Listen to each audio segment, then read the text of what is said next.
Jafar express हमला, 155 मुसाफिर बाजियाब, खुदकुश bomber जरगमालियों के पास बैठे हैं सिक्योरिटी जराए के मुताबिक दहशतगर्द खुदकुश बमबार मासूम लोगों को बतौर ढाल इस्तेमाल कर रहे हैं, इसलिए सिक्योरिटी फोर्सेस जरगमालियों के सबब इंतहाई एहतियात से काम ले रही है। सिक्योरिटी जराए का कहना है कि दहशतगर्दों ने खुदकुश बमबारों को यरगमाली मुसाफिरों के पास बिठाया हुआ है और खुदकुश बमबार दहशतगर्द खुदकुश जैकेट्स पहने हुए हैं। इससे काबिल बाजियाब कराए गए 107 मुसाफिरों में 58 मर्द, 31 औरतें और 15 बच्चे बताए गए थे, जबकि 17 जख्मियों को अस्पताल मुंतकिल कर दिया गया। गुज़िश्ता रात सिक्योरिटी फोर्सेस की निगरानी में मालबरदार ट्रेन मुसाफिरों को लेकर मच रेलवे स्टेशन पहुंची, जबकि दीगर बाजियाब अफराद को भी महफूज मकामात पर पहुंचाया जा रहा है। सिक्योरिटी जराए का कहना है कि दहशतगर्दों के खिलाफ कार्रवाई में अब तक 27 दहशतगर्दों को जहन्नुम वासिल किया जा चुका है। सिक्योरिटी जराए के मुताबिक दहशतगर्द अपने बैरून मुल्क हैंडलर से बजरिया सेटेलाइट फोन राब्ते में हैं और फोर्सेस के ऑपरेशन के बायस दहशतगर्द छोटी टोलियों में तकसीम हो गए हैं। फोर्सेस की इजाफी नफरी इलाके में ऑपरेशन में हिस्सा ले रही है और दहशतगर्दों के गिर्द घेरा तंग कर दिया गया है। सदर वज़ीर आज़म समेत दीगर सियासी रहनुमाओं की जाफर एक्सप्रेस पर हमले की मजम्मत। सदर आसिफ अली ज़रदारी ने जाफर एक्सप्रेस पर दहशतगर्दों के हमले की शदीद मजम्मत की और सिक्योरिटी फोर्सेस की जानिब से जाफर एक्सप्रेस के मुसाफिरों को रेस्क्यू करने पर फोर्सेस की बहादुरी की तारीफ की। सदर का कहना था कि निहत्ते शहरियों और मुसाफिरों पर हमले गैर इंसानी और मजमूम अमल है। मुसाफिरों पर हमले करने वाले बलूचिस्तान और इसकी रिवायत के खिलाफ हैं।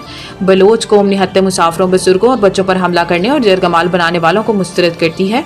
कोई मजहब और मुआशरा ऐसी घिनौनी कार्रवाइयों की इजाज़त नहीं देता। वज़ीर आज़म शहबाज शरीफ ने जाफर एक्सप्रेस पर बुज़दिलाना हमले की मजम्मत की और कहा कि सिक्योरिटी फोर्सेस बहादुरी और पेशावराना महारत से दहशतगर्दों का सद्देबाब कर रही है। दुश्वार रास्तों के बावजूद ऑपरेशन में शामिल सिक्योरिटी फोर्सेस के अफसरान और एहलकारों के हौसले बुलंद हैं। सिक्योरिटी फोर्सेस बर वक्त कार्रवाई और बहादुरी से बुज़दिल दहशतगर्दों को पसपा कर रही है। आईनी बेंच ने सुपर टैक्स की हाई कोर्ट्स में ज़ेर इल्तवा अपीलें सुप्रीम कोर्ट मुंतकिली का हुक्म दे दिया। जस्टिस अमीनुद्दीन खान की सरबराही में 5 रुकनी आईनी बेंच ने सुपर टैक्स से मुतालिक केस की समाअत की, जिसमें वकला की जानिब से हाई कोर्ट्स में मुकदमा ज़ेर इल्तवा होने की निशानदही की गई। वकला ने बताया कि लाहौर और इस्लामाबाद हाई कोर्ट में इंट्रा कोर्ट अपीलें ज़ेर इल्तवा हैं। प्राइवेट कंपनियों के वकील मखदूम अली खान ने अदालत को बताया कि सुप्रीम कोर्ट के पास ज़ेर इल्तवा मुकदमात अपने पास मुंतकिल करने का आईनी इख्तियार मौजूद है। आईनी तरमीम के बाद मुकदमात की मुंतकिली का इख्तियार वाज़ेह कर दिया गया।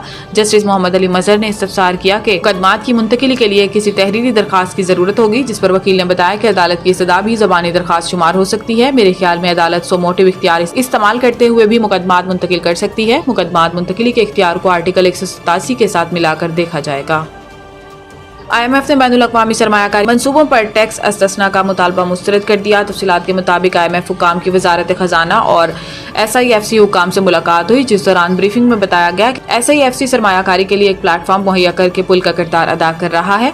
ज़राए का कहना है कि IMF ने SIFC की तरफ से बैनुल अक़वामी सरमायाकारी मंसूबों पर टैक्स इस्तस्ना का मुतालबा मुस्तरद कर दिया। ज़राए के मुताबिक पाकिस्तानी हुकाम ने चागी से गवादर तक रेलवे ट्रैक के मंसूबे पर टैक्स इस्तस्ना का मुतालबा किया था। ज़राए का कहना है कि रिकॉर्डिंग से निकलने वाली मादनियात की गवादर तक ट्रांसपोर्ट के लिए रेलवे ट्रैक की ज़रूरत है। रिकॉर्डिंग से निकलने वाले मिनरल्स की गवादर तक ट्रांसपोर्ट के लिए बिल्कुल नई लाइन तामीर की जाएगी। ज़राए का कहना है कि SIFC हुकाम ने IMF वफ्द को सरमायाकारी गवर्नेंस स्ट्रक्चर पर भी ब्रीफिंग दी।